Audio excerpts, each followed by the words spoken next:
हाय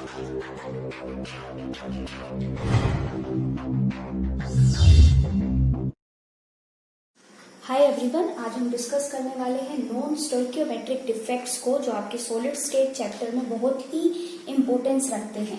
देखिए, non stoichiometric defect का मतलब है कि यहाँ पे जो रेशो है आपके पॉजिटिव और नेगेटिव आयोन्स का, वो आइडियल जो आपका केमिकल फॉर्मूला होना चाहिए, जो इनका आइडियल नंबर होना चाहिए, उस जो ये नंबर है उससे डिफर करते हैं। तो थोड़ा सा जो ये डिफरेंस आता है इनके नंबर की वजह से, वहां पे उनके जो स्टोइकियोमेट्री है वो जो है आपकी गड़बड़ा जाती है, और इन डिफेक्ट्स को बोलते हैं नॉन स्टोइकियोमेट्रिक डिफेक्ट। अब जो ये नॉन स्टोइकियोमेट्रिक डिफेक्ट है, ये इसके लिए आपके पास दो कंडीशन है।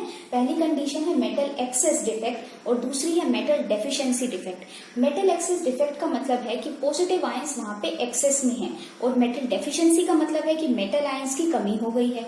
तो हम पहले लेते हैं मेटल एक्सेस डिफेक्ट को। इसकी दो पॉसिबिलिटीज बनती हैं। देखिए, पॉजिटिव आयन एक्सेस में है, इसका मतलब क्या है कि या तो एनायंस ने अपनी जगह छोड़ दी है, वो चले गए हैं अब उस क्रिस्टल से, या दूसरा है कि जो आपके कैटायंस हैं वो एक्स्ट्रा आ गए, राइट। तो हम पहले लेंगे एनायनिक वैकेंसी को। एनायनिक वैकेंसी में देखिए, हमने यहाँ पे ये अरेंज किया है कुछ लेटिस पॉइंट्स को कुछ इस तरीके से, A plus B negative, A plus B negative, और इस तरीके से अगर आपका आइडियल आपका क्रिस्टल लेटिस है तो वहां पे ये जो सेम नंबर होने चाहिए आपके पॉजिटिव और बी नेगेटिव के।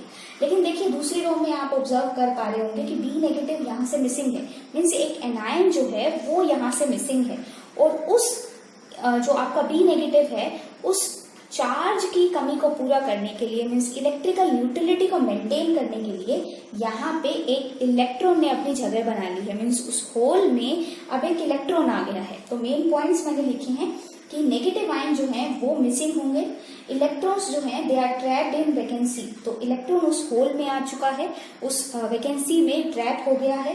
अभी देखिए, जो ये इलेक्ट्रॉन है, ये जब इसका एक्साइटमेंट होगा और ये विजिबल एनर्जी रेंज से एनर्जी को एब्जॉर्ब करेगा, तो उस टाइम पे ये इस क्रिस्टल लेटिस को कलर इम्पार्ट करता है, इसीलिए इस सेंटर को एफ सेंटर भी बोलते हैं।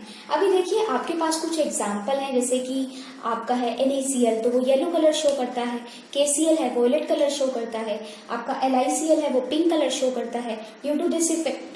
ओके, तो हो क्या रहा है, देखिए बहुत ही एक फेमस एग्जांपल है NaCl का, कि जब आपके सोडियम मेटल डिपॉजिट करती है NaCl के आपके क्रिस्टल पे, तो जो Na के वेपर्स जब आते हैं उसके सैंपल पे, तो Cl नेगेटिव जो है वो डिफ्यूज करता है, और वो चाहता है कि वो Na जो आपकी मेटल है वो उससे जाके कंबाइन करे।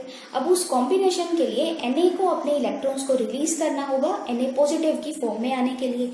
तो वो जो इलेक्ट्रॉन्स हैं जो रिलीज हुए हैं आपकी मेटल वेपर से, वो इस क्रिस्टल में आके ट्रैप हो जाते हैं। ओके, एंड देन आपको पता है कि इलेक्ट्रॉन का जो इलेक्ट्रॉन है वो एब्जॉर्ब करेंगे एनर्जी को, विजिबल रेंज से एक्साइट होंगे, देन वापस आएंगे, तो वो वहां पे उस क्रिस्टल को येलो कलर दे देते हैं। नेक्स्ट है आपका एक्स्ट्रा कैटायन का। एक्स्ट्रा कैटायन मीन्स आप देख रहे होंगे यहाँ पे जो ये अरेंजमेंट मैंने दिखाई है, तो यहाँ इंटरस्टिशियल साइड में आपका A प्लस जो है वो यहाँ पे एक्स्ट्रा में आके यहाँ पे फिट हो गया है। अब फिर से हमें न्यूट्रलिटी को मेंटेन करना है, तो इसीलिए दूसरी किसी इंटरस्टिशियल साइड पे यहाँ पे इलेक्ट्रॉन देखने को मिलता है। तो मेन पॉइंट्स जो मैंने इसीलिए लिखा है कि एक्स्ट्रा कैटायंस जो हैं वो आपके इंटरस्टिशियल साइड्स पे प्रेजेंट हैं, और इलेक्ट्रॉन्स भी प्रेजेंट हैं। क्यों? क्योंकि हमें इलेक्ट्रिकल न्यूट्रलिटी को मेंटेन करना है। एग्जाम्पल है आपका जिंक ऑक्साइड। देखिए, जिंक ऑक्साइड में भी आपको येलो कलर मिलता है आपके एक्स्ट्रा कैटायन के डिफेक्ट की वजह से। नेक्स्ट थे आपके मेटल डेफिशिएंसी के डिफेक्ट। तो मेटल डेफिशिएंसी के जो आपकी पॉसिबिलिटीज बनती हैं कि आपके जो पॉजिटिव आयन हैं उनकी कमी हो जाना, तो वो किस तरीके से होगा कि या तो आपका जो वो पॉजिटिव आयन है वो ही आपको वहां पे वैकेंसी क्रिएट कर दे, वो अपने क्रिस्टल से ही चला जाए, राइट। नेक्स्ट है कि आपको एनायन जो हैं उनका जो अमाउंट है वो ज्यादा हो जाए, उनके नंबर ऑफ आयंस आपको ज्यादा मिलने लग जाए। तो कैटायनिक वैकेंसी में देखिए क्या है, इन दोनों टाइप के, एक्चुअल में दोनों टाइप के जो ये डिफेक्ट है, यहाँ पे आपको जो हायर वैलेंसी के जो आपके चार्जेस हैं, मेटल आयंस हैं, वो यहाँ पे आपको देखने को मिलेंगे। देखिए, पहले में कैटायनिक वैकेंसी में आपका कैटायन यहाँ से मिसिंग है, राइट, तो उसने यहाँ पे वैकेंसी क्रिएट की।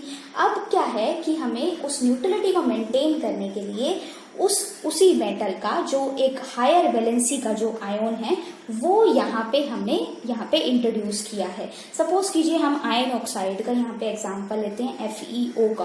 तो जनरली FeO में जो आपके आयरन की मेटल की जो ऑक्सीडेशन स्टेट है वो +2 है, लेकिन यहाँ पे आपको हायर स्टेट की भी ऑक्सीडेशन देखने को मिलेगी। आयरन आपको +3 स्टेट में भी दिख सकता है, राइट। तो यहाँ पे आपको जो हायर वैलेंसी के जो आयन्स है वो देखने को मिलते हैं। नेक्स्ट है आपका लास्ट वन जो एक्स्ट्रा एनायन का केस है। तो देखिए आप यहाँ पे देख सकते हैं कि B नेगेटिव जो है वो यहाँ पे इंटरस्टिशियल साइट पे आया है, उसका नंबर को इंक्रीज करने के लिए, एनायन के नंबर को इंक्रीज करने के लिए। तो न्यूट्रलिटी को मेंटेन करने के लिए हमें मेटल भी ज्यादा चार्ज का यहाँ पे लेके आना है। तो इसीलिए वैसे अगर आप देखेंगे तो A+ है, लेकिन उस न्यूट्रलिटी को मेंटेन करने के लिए A2+ का हमने यहाँ पे आयन इंट्रोड्यूस किया है। तो मेन पॉइंट है कि extra anions are present at interstitial site and then another cation with higher charges present। तो आपको एक केटाइन लाना होगा जिसका चार्ज आपको ज्यादा है। और बहुत एक इम्पोर्टेंट चीज है आपके इस डिफेक्ट की, जो ये डिफेक्ट है ये कॉमन नहीं है। क्यों कॉमन नहीं है? देखिए जनरली जब आप इंटरस्टिशियल साइट में जो उस गैप या उस वॉइड या उस स्पेस को भरने की बात बोलते हैं, तो वो स्पेस वो इतना बड़ा होता नहीं है कि आप वहां पे एक लार्जर साइज का आयन लेके आ पाए। और जनरली जो हमारे एनायंस होते हैं उनका साइज जो होता है वो बड़ा होता है। तो इसीलिए जो आपका ये डिफेक्ट है ये कॉमन नहीं है। So I hope कि अब आपको इन सभी का डिफरेंस समझ आया होगा। So if you like this video, please like, share and subscribe our channel. And for more discussion, you can join our Facebook group. And if you want to get good study material for the chemistry, then you can join our Telegram channel. Links are given in the description box. Thanks for watching.